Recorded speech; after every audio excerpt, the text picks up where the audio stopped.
जो लोग बस ये देखने आए हैं कि इस वीडियो में है क्या, तो आप बता दीजिए बस मेरे 2 क्वेश्चनों का उत्तर बता दीजिए। फिर या तो आप पूरी वीडियो देखेंगे या तो अधूरे में ही छोड़ देंगे, ठीक है? तो बता दीजिए संज्ञा क्या है? अविकारी है या विकारी? कन्फ्यूजन में आ गया ना? विकारी या विकारी क्या है? या फिर बता दीजिए चलना का भाववाचक संज्ञा क्या होगा?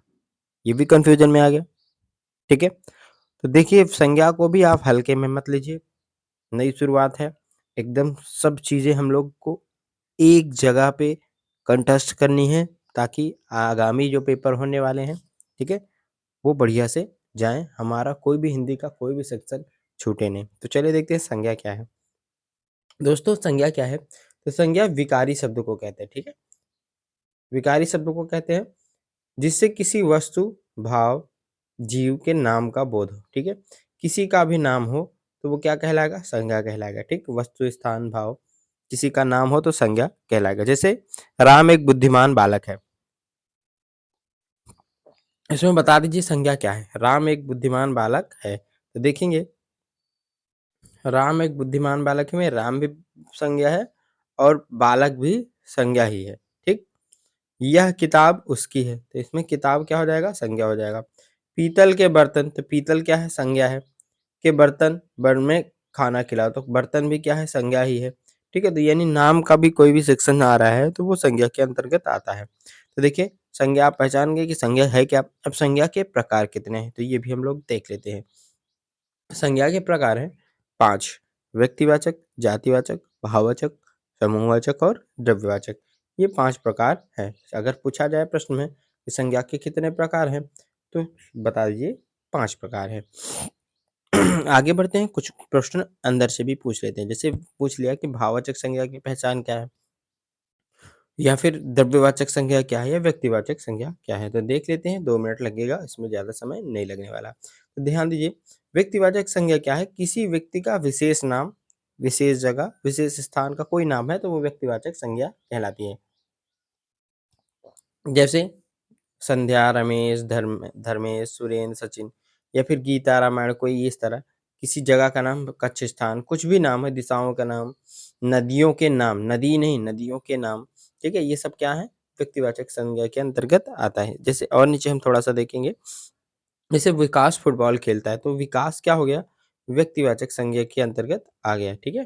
चलिए और आगे बढ़ते हैं। राम मेरा दोस्त है, तो राम क्या हो गया? व्यक्तिवाचक संज्ञा। प्रेमचंद एक उपन्यासकार हैं, प्रेमचंद क्या हो गया? व्यक्तिवाचक संज्ञा। अब देख लीजिए जातिवाचक। देखिए जातिवाचक संज्ञा क्या होती है दोस्तों? जिससे पूरी जाति का बोध हो, ठीक है? एक ही जाति का पूरा बोध हो जाए, वो कहलाएगी जातिवाचक संज्ञा। जैसे कह दिया जाए जानवर, नदी, अध्यापक, बाजार, पहाड़, खिड़की, ठीक है? तो यहाँ पे ध्यान देंगे, जैसे नदियों में हमने कह दिया गंगा, तो गंगा तो बहुत सी नदियाँ थोड़ी है, एक ही नदी है। लेकिन अगर नदी कह दिया, तो नदियाँ तो बहुत सी हैं, ठीक है? अगर नील नदी कह दिया, तो समझ जाओ वो ज व्यक्तिवाचक संज्ञा हो गई। अगर कह दिया केवल नदी, तो सीधी-सीधी, ठीक है? तो जातिवाचक संज्ञा के उदाहरण में देखेंगे और भी कुछ प्राणी वस्तुओं का बोध करा रहे हो, जातिवाचक संज्ञा कहलाते हैं, ठीक है? जैसे देखेंगे लड़का कहने से सभी लड़कों का बोध होता है, ठीक है? तो लड़का भी क्या हो गया? जातिवाचक संज्ञा हो गया। लड़की, तो लड़की भी, ठीक है? ठीक? जैसे पेड़ों पर पक्षी बैठे हैं, ठीक? तो पक्षी क्या है? पूरे वर्ग को दिखाता है। क्या हो गया? जातिवाचक संज्ञा। सड़क पर गाड़ियाँ चलती हैं, तो गाड़ियाँ तो सबको दिखा रहा है ना, कितनी जितनी गाड़ियाँ हैं पूरा, तो क्या हो गया? जातिवाचक संज्ञा। आगे बढ़ते हैं, सबसे इम्पोर्टेंट है भाववाचक संज्ञा। भाववाचक संज्ञा में क्या होता है? भाव निकल कर आता है, ठीक है? किसी व्यक्ति या पदार्थ या किसी स्वभाव का की अवस्था का बोध होता है, उसे भाववाचक संज्ञा। जैसे मिठास भाव है, बुढ़ापा, गरीबी, आज़ादी, साहस, वीरता आदि, ठीक है?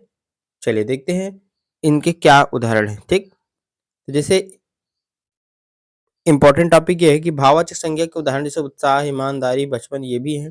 तो साथ ही साथ हम लोग कुछ क्वेश्चन भी देख लेते हैं, ठीक है? जिससे अवस्था-अवस्था भी जानकारी मिलती है भाववाचक संज्ञा में। तो कुछ ये भी देख लीजिए कि बनाने के लिए कभी-कभी पेपर में दे देता है कि जातिवाचक संज्ञा से भाववाचक संज्ञा कैसे बनाएँगे? तो जैसे देखिए पशु, पशु है हमारा जातिवाचक संज्ञा। पशु क्या है?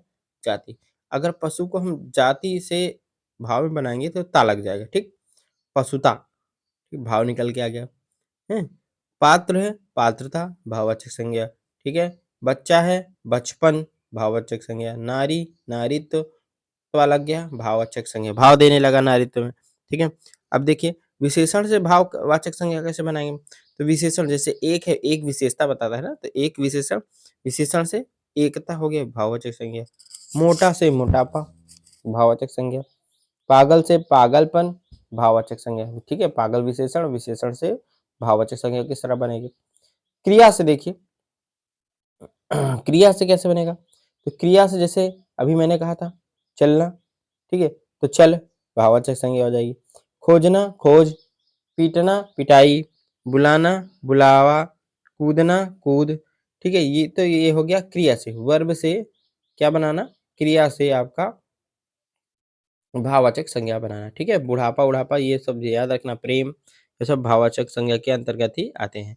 चलिए संज्ञा से विशेषण कैसे बना देंगे, ठीक। जैसे काम है, काम तो काम, कामनी, कमाई, कमाऊ, चाचा, छचेरा, देश, देसी।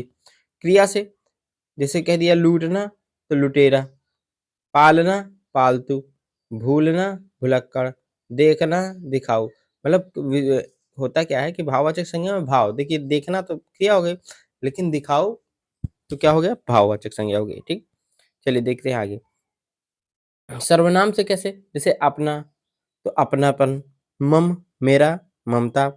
सर्व, सर्वस्व। आप, आपा, ठीक है। क्रिया विशेषण से, क्रिया विशेषण जैसे मंद तो मंदी। दूर, दूरी। तीव्र, तीव्रता। अव्यय से भी देख लीजिए, अव्यय से भाववाचक संज्ञा, अव्यय जैसे समीप तो समीप्य। शाबाश, शाबाशी। वाह वाह, वाहवाही। धिक, धिक्कार, ठीक है। तो धिक्कार ध्यान दीजिएगा भाववाचक संज्ञा। समूहवाचक संज्ञा क्या होता है।